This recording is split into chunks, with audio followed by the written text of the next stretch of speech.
ഈ ലോകം മൊത്തവും നിങ്ങൾക്കറിയാം മറ്റു മതസ്ഥർ എന്ന് പറയുന്ന മറ്റ് മതസ്ഥർ എന്ന് എനിക്ക് അവരെ വിളിക്കാൻ കഴിയുന്നില്ല.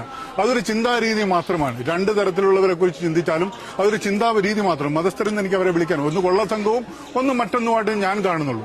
അതുകൊണ്ട് തന്നെ അവർക്ക് ഈ ലോകം എമ്പാടും നോക്കിക്കഴിഞ്ഞാൽ അവരുടെ ആരാധനാലയങ്ങൾ എന്ന് പറയുന്ന ബിൽഡിങ്ങുകൾ ഇന്ന് നമ്മുടെ ധർമ്മത്തിന്റെ ആയിക്കൊണ്ടിരിക്കുകയാണ്. കേരളത്തിൽ മാത്രമാണ് അതിന് ഇനി മാറ്റം വരാനുള്ളത്. അതാകും. അതിന്റെ ഒരു തുടക്കമാണ് ഈ മലപ്പുറം എന്ന് പറയുന്ന സ്ഥലത്ത് നമ്മുടെ മുകുന്ദന്റെ നാമം ഉയരങ്ങളിലേക്ക് പോയിക്കൊണ്ടിരിക്കുന്നത്. അത് വന്നിരിക്കും. എനിക്ക് തീർച്ചയായിട്ടും ഉറപ്പുണ്ട്. എന്റെ മിത്രങ്ങളായ മറ്റു മതസ്ഥർ എന്റെ ധർമ്മത്തിലേക്ക് വരുന്ന ഒരു കാലമാണ് വന്നുകൊണ്ടിരിക്കുന്നത്. ആരാണത്?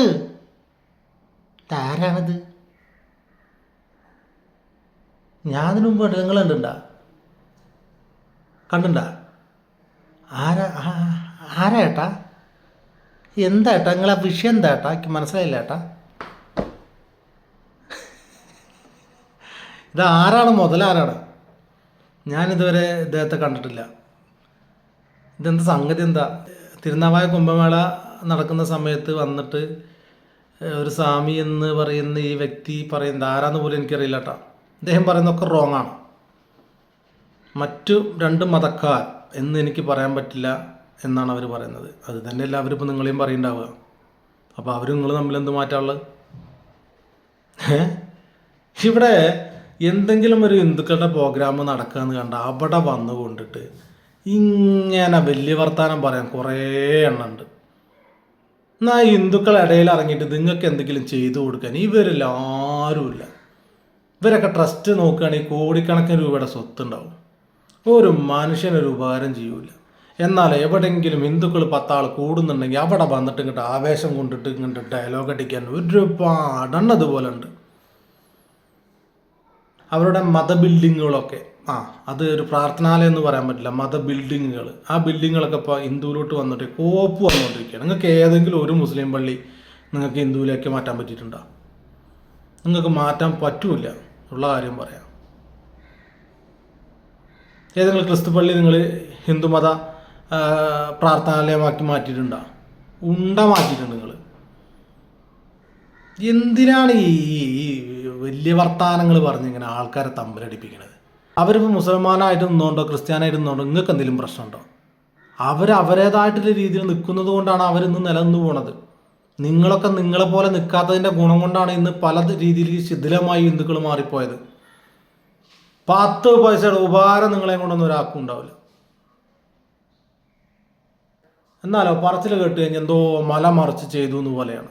എന്ത് ചെയ്തു എന്നാ എനിക്ക് മനസ്സിലായി. ഈ കേരളത്തിലെ ഹൈന്ദവരുടെ അവസ്ഥകൾ വളരെ വളരെ പരിതാപകരമാണ്.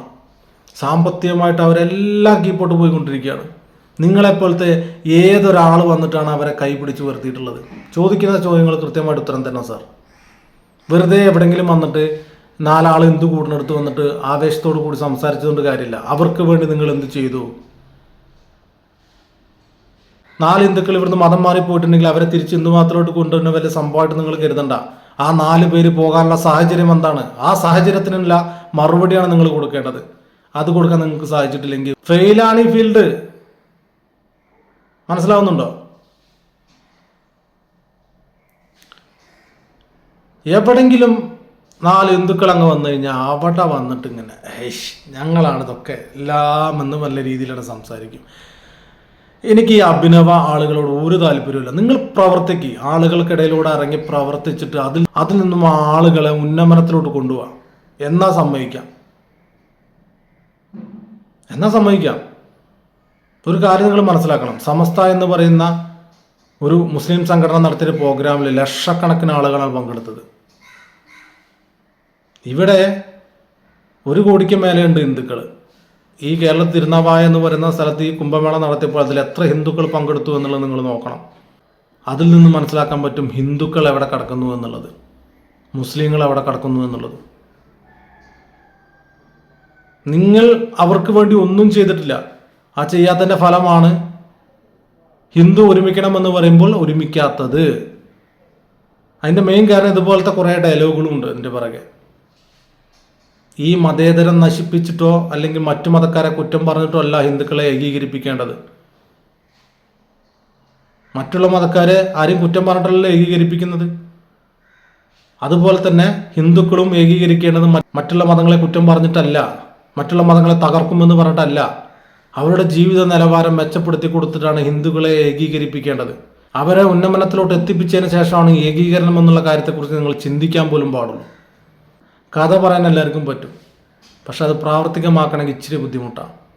4 ഹിന്ദുക്കൾ കൂടിനടുത്ത് വന്ന ആവേശത്തോടു കൂടി കാര്യങ്ങൾ സംസാരിച്ചിട്ട് കാര്യമില്ല. അതിൻ്റെ ബാക്കി കൂടി നിങ്ങൾ അനുഭവിക്കേണ്ടി വരും. ഈ പറയുന്ന കാര്യങ്ങളെല്ലാം എടുത്ത് ഏതൊക്കെ വഴിക്ക് വിട്ടുകൊടുത്തിട്ടുണ്ടാവുന്ന ആർക്കറിയാം. എല്ലാവരും ചിന്തിക്കണം എന്താണ്, നിങ്ങൾ ഈ പറയുന്ന കുംഭമേള നടത്തുന്നത് ഇവിടുത്തെ മുസ്ലിങ്ങളെയും ഈ പറയുന്ന ക്രിസ്ത്യാനികളെയും നശിപ്പിക്കാൻ വേണ്ടിയിട്ടാണ്, അവരെ ഹിന്ദു മതത്തിലോട്ട് കൊണ്ടുവരാൻ വേണ്ടിയിട്ടാണെന്നാണ്.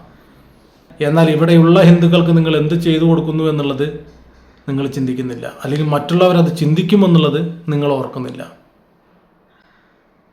കുറേ ആളുകളുണ്ട് ഹിന്ദുവിന് അങ്ങനെ താരാട്ട് പാടാൻ. പാട്ടും തൊട്ടിലൊക്കെ സാങ്കല്പികം മാത്രം, അത്രേ ഉള്ളൂ.